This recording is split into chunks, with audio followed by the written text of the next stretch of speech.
Wait 2 seconds. Mhm. Hey, Karen, how you doing? Thank you so much for your time. I'm super excited to have you on. Thank you, Ben, for having me. I'm excited to be here. Awesome, thank you. Now, first question I'm going to ask. So we've got lots to talk about because you're a bit of a guru. You know, I've been doing a lot of research about you, Karen, and you've done some amazing research. But first question I'm going to ask is obviously we met at the conference, the bee conference in Sydney back in Yeah. April. Yeah, my question is, what was the best part of the conference for you? Um, well, I think the best part was having the opportunity to see and to learn about like different I don't know, different people and different research they're doing. Was really diverse and I guess was different from what I'm used to. Um, I don't know. I would normally go to more like an ecology based conference, so you don't get to see a lot of research and a lot of feedback from beekeepers, and that was really good. Really nice to hear more about it, and also had the opportunity to chat with different people, and even like the breaks between the talks, we would like have a chance to catch up with people that I knew their names, but I could connect name with faces, and it was really good. And it was super big, a lot of people. I didn't expect it would have so many people. I think we were all excited to be back to conferences after Yes. lockdowns and everything. So yeah, it was a lot of things, a lot of good things in the conference. That is awesome. Now you've got a bit of an accent, so tell us where you're from. Yes, well, I'm from Brazil. And yeah, I've been in Australia for 3 years now. I came to Australia to do my PhD, and yeah, Brazilian. Awesome. That's awesome. Now being Brazil, that's the land of the Africanized honeybees. The That's the right. origin. Yeah. Yeah. So what was your experience with bees back home in Brazil? Um, well, uh, I think my research and everything started in 2012. Awesome. Okay. I am a biologist, Yep. so I did I studied biology, and I think it was in my first or second year, I got a chance to start like an internship they have for undergraduates, and in this internship, I got the chance to work with a beekeeper and a pollinologist, and we were analyzing pollen grains, putting pollen traps in honeybee hives in the Africanized honeybee, and looking what sort of resources they were collecting in a given area. And that was how everything started. I had zero knowledge, because biology is like, I don't know, it's so complex. You learn from like human body to plants and animals and mammals and all sorts of animals. And when I had a chance to learn more about bees, I was like, wow, this is so fascinating. And this professor, she looked at me and she said, well, if you want to, you could do like what sort of honors, and learn more about pollen and bees. And I was like, wow, that's great. And then I spent like the other 2 years of my undergraduation studying bees and mainly focusing on pollen and what sort of like diets and resources they were using in the area of Brazil, with like Brazilian savanna. And that was it. Like that was my first, I think, research with bees and my first contact with bees. And what was the Africanized bees? So you mentioned you started off with them. So talk us about their disposition of an Africanized bee. So compared to the ones in Australia. Yeah, well, they're more, I think everybody knows, they're quite more aggressive and, yeah, more energetic when you work with them. Yes. And Yep. you need to be more cautious, I guess. But it was, I didn't have other things to compare with. So everybody was like, well, they're crazy, they're killers, and they're, you should be afraid of them. And every time I would talk to someone, like even my family, I was like, yeah, I started working with bees. Oh, what kind of bees? Oh, honeybees. Oh my goodness. Are they dangerous? Oh my god, if they bite you, they sting you, whatever. And I was like, oh, it's like, okay. So yeah, but I think was different. Now I know it was different because I have other like backgrounds, and I can compare with like honeybee hives here in Australia, for example. And you can walk around and they're just like minding their own business, right? And they're like, oh, you couldn't do any noise, or they would get really agitated, or even like wear any perfumes or anything. It was more like a lot of details, and to work with them as well. Yeah, more things to think about. Interesting. And so that's so cool, because I've never experienced, I've done a lot of traveling, but I've never experienced Africanized honeybees. So I'm sort of looking forward to that experience in a weird sort of way. I know that sounds a bit weird, but so you want to become a biologist. So talk us about that. So why did you go down that side at your very start, I guess, of your career? So why did you want to do that? To be honest, I keep looking at stories of people like, oh, my dream was always like be a biologist when I was a little kid, and for me, it was not like that. I was in my year 12 and was like, what I'm gonna do with my life, and I was like, well, what do I like to do? And I remember like the only subject that I would love in school was biology. And I was like, well, this is something I know that I love to learn about. So I'm young and I'm gonna give it a go. And I started biology, and it was something like, okay, I'm gonna start with biology, but maybe I'm gonna change it, chemistry or any other area. And I actually fell in love with biology. And what made me actually stay and finish were like studying bees. I guess I found something that I was passionate about, and that was like a lot of things to learn. And I found good people to also guide me. So yeah, I think biology was always the first thing that would come to my mind when I was thinking like, wow, what I would love to do for the rest of my life. And yeah. That's so cool, and that's led you into some amazing research. So we've got lots to talk about there. But the one obviously at the conference, so you had this awesome presentation where you spoke about the obviously bees and pollination on almond orchards, and what else do they eat. So talk us through that presentation if you don't mind, Karen. Yeah. Okay, that was a collaboration we did with Lise Frost. I think you had her here on your podcast. Yes. In the past. She is amazing. So she had this data.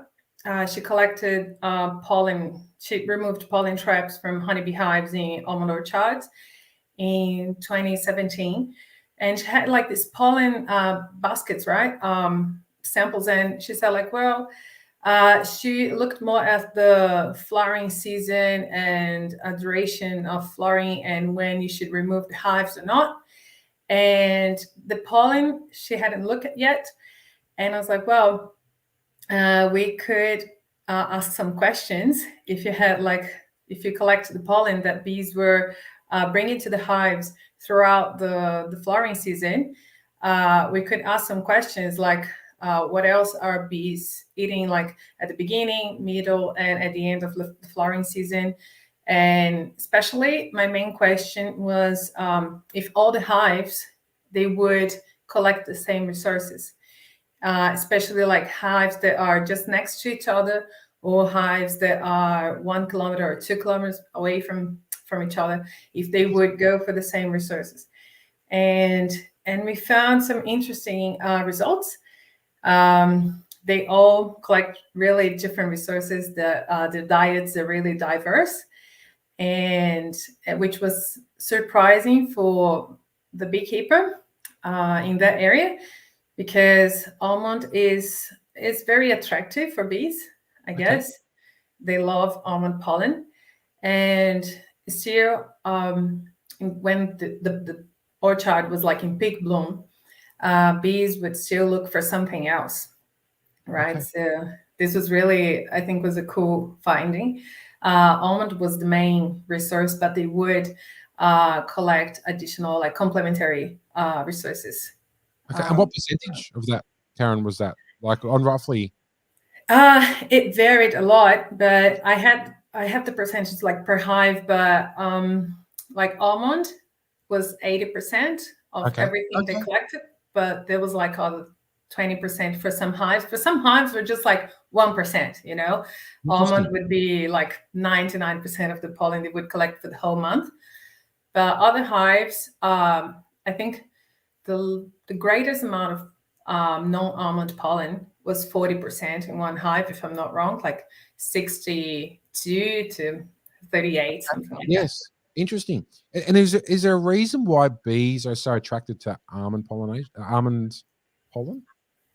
I think so. From what I've never did research with the components of the sugar or pollen, but from what I've read, it's really good in protein, the almond pollen, and so it's really attractive for them.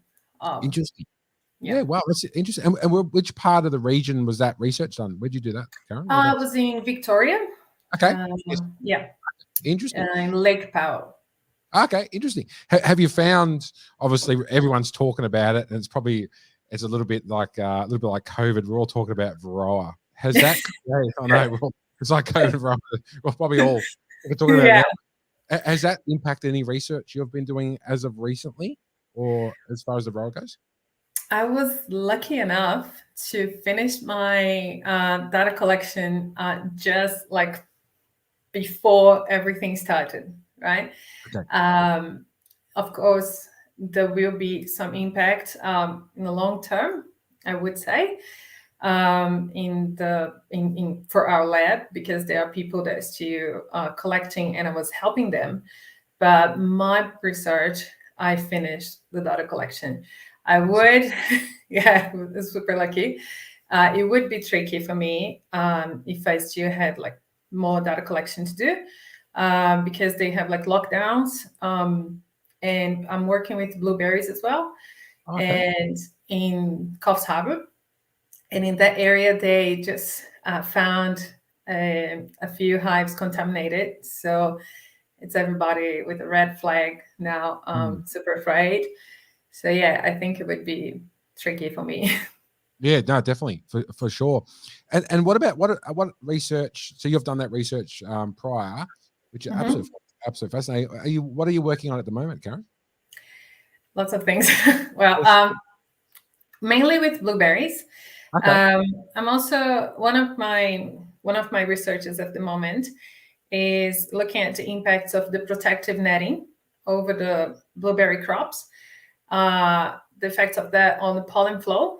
So if bees are bringing more like blueberry pollen to the stigmas of the blueberry flowers, or non-blueberry pollen, if comparing blocks that are no protective nettings with netted blocks. And yeah, and I'm basically looking at the flowers and looking at the pollen loads that bees are putting there to see if nettings can actually decrease pollen and consequently fruit set, or if there's like a way that we can manage the netting and still have a good fruit set.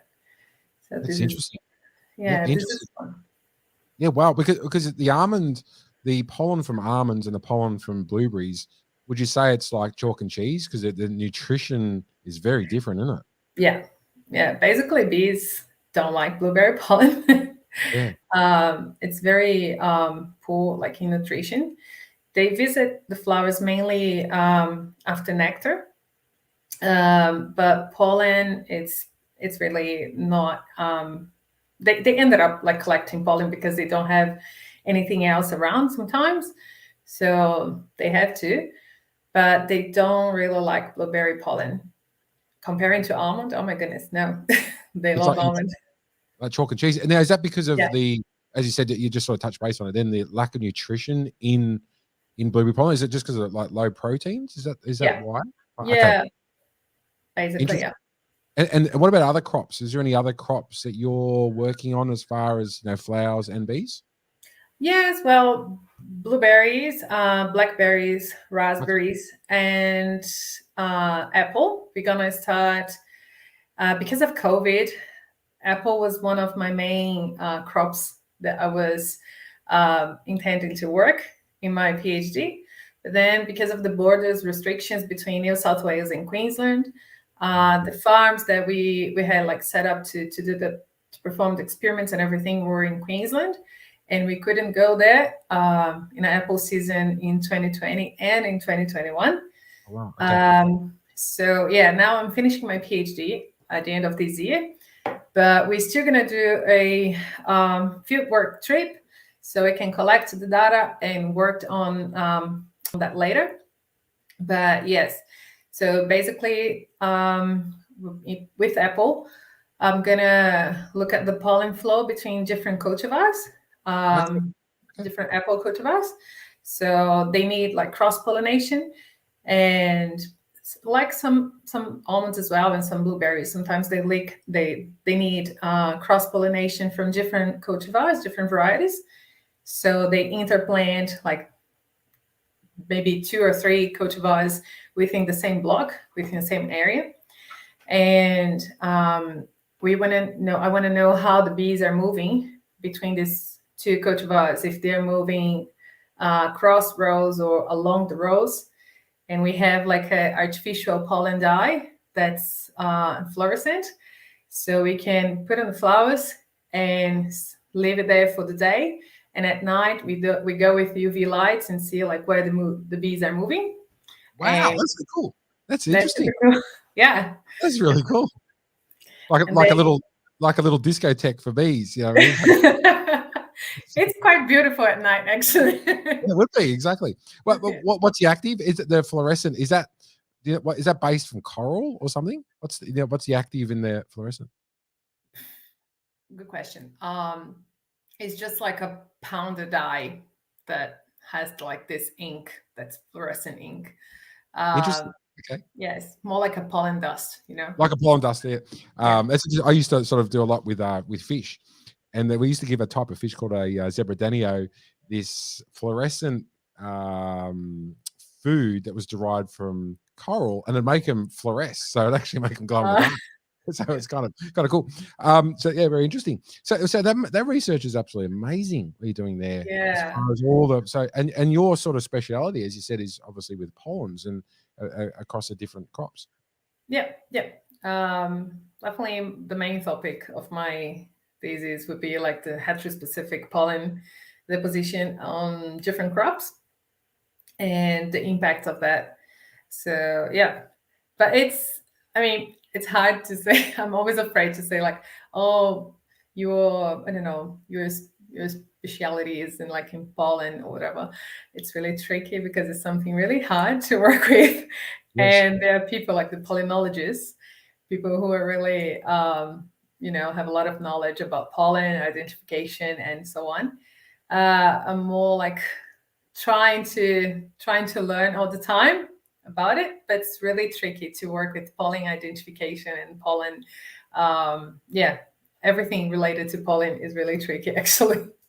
It is interesting and absolutely fascinating as well. So regards to the obviously working with sort of blueberries and things, are you working on multiple different projects at once? Do you find like, are you working on different projects at once, or like many or more? You just sort of work on one sort of more specific project, do that research, and then on to the next?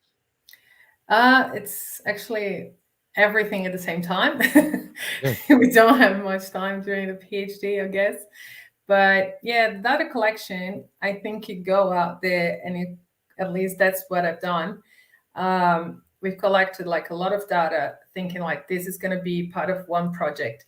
And then you ended up with so much like things and so much data. And you look at that and it's like, well, I cannot just combine everything and have like, just one outcome, like one research paper, like this is what I found.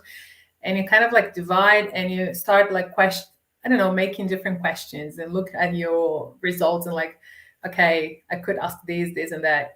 And you ended up with like multiple projects, multiple things that you want to work on.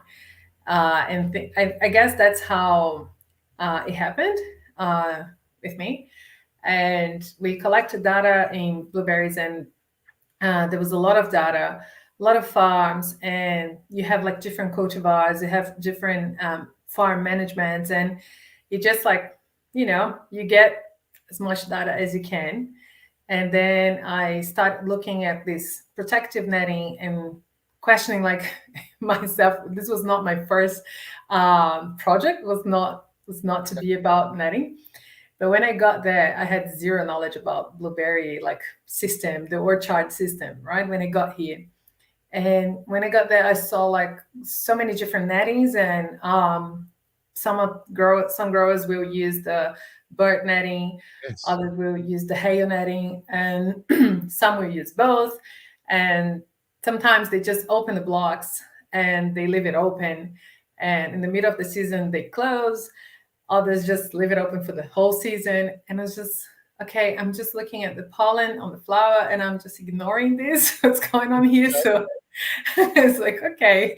And then I started like taking notes and actually measuring nets and everything. And I said, well, I found something cool, a relationship here. So now we have a whole project about nettings, and because this is having some impacts on bees and pollen flow. And it was the same with the pollen, I guess, because I started seeing like, okay, honeybees, when they come like multiple times to the same flower, they actually start to take off the pollen instead of putting more. And this happens for blueberry, but I don't know if it happens but for the other crops because they have different flower morphologies. So I need to look at these more specifically. So there you go, another project about multiple visits.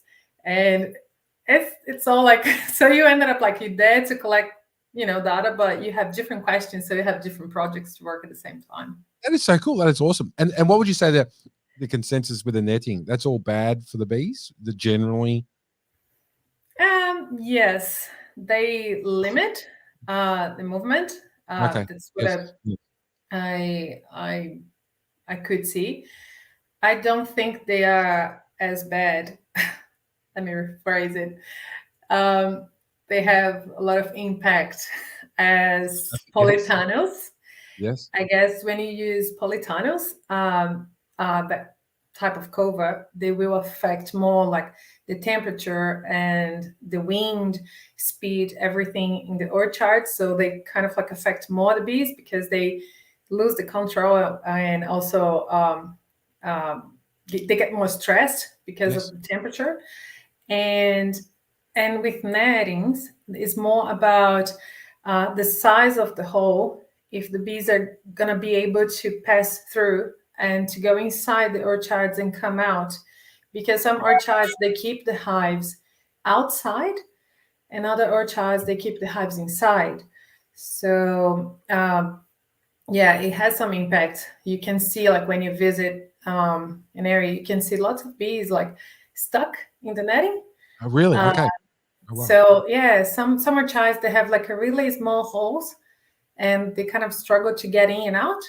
So that, of course, impacts the pollen flow as well. Yeah, of course. Yeah, and the pollination. Very, very interesting. And another some research you've done was so I think you've done this with a team of people. Was it the cavity occupancy in wild honeybees? Were you part of that one? Yes. This was with. Tell us about that. Yeah, this was with Manu.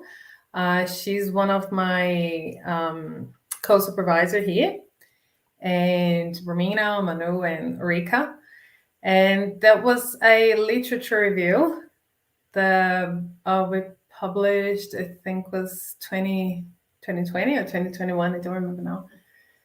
Yeah. And yeah, it was really a really good paper because we could see the cavity, the area that bees occupy, and it was actually good to see because some people would think that they just have like bad impact. The honeybees are just like occupying all the cavities, all the space, but we found that actually we need more evidence and we need more documentation of these statements, I guess. It's And interesting because a lot of people sometimes are sort of against European honeybees because they displace, native fauna, possums and phascogales and all these little weird sort of marsupials that live in those high logs of those trees. yeah. Mm-hmm. So they get a bit of a bad rap sometimes. So, and what about the future? Obviously, working on some cool projects now. I was mentioned about the shade cloth and the effects on pollination and bees and so forth. What's a project you'd love to do? Like, is there one particular project that you just would be, I really want to do that? Well, I don't know. I have so many things that I really want to do. But another thing that I would really love to do is to work with bees and birds, the interaction between them.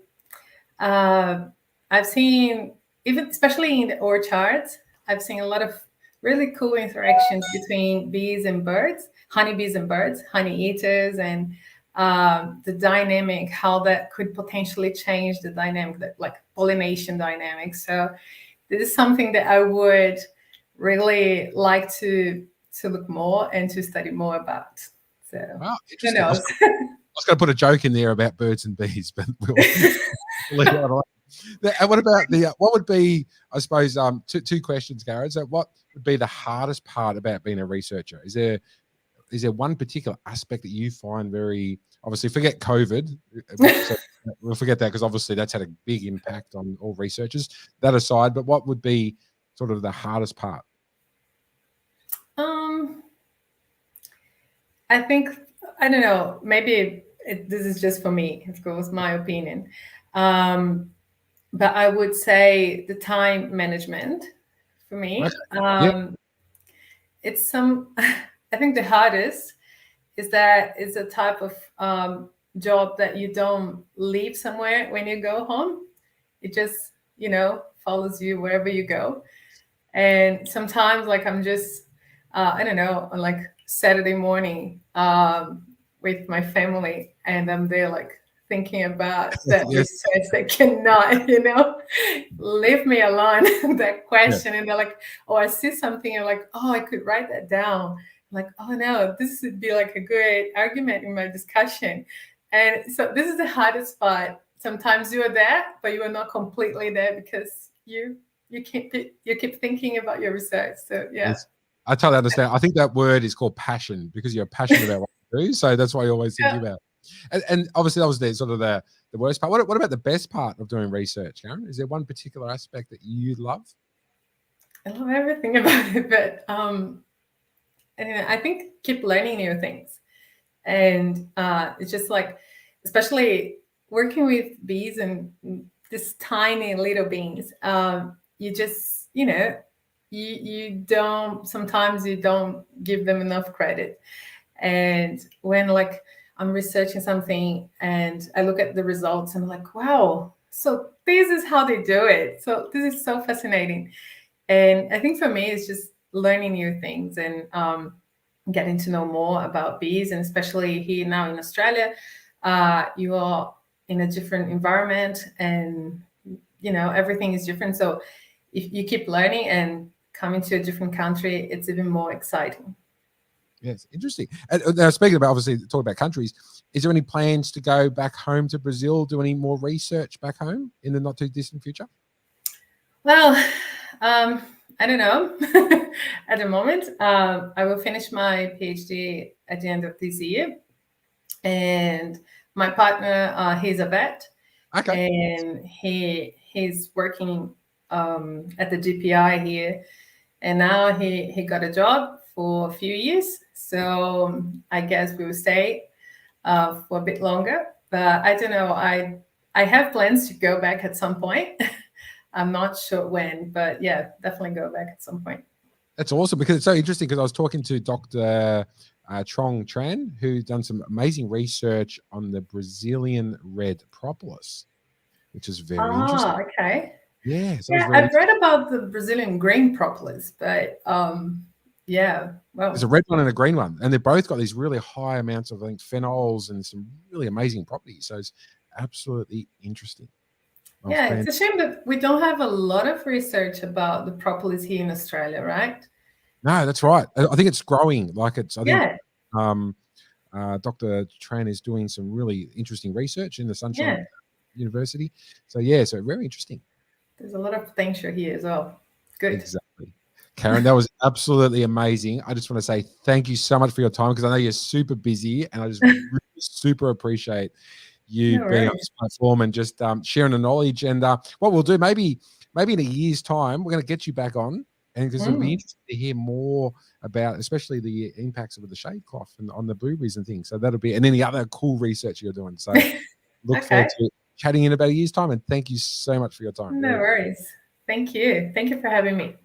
thank you.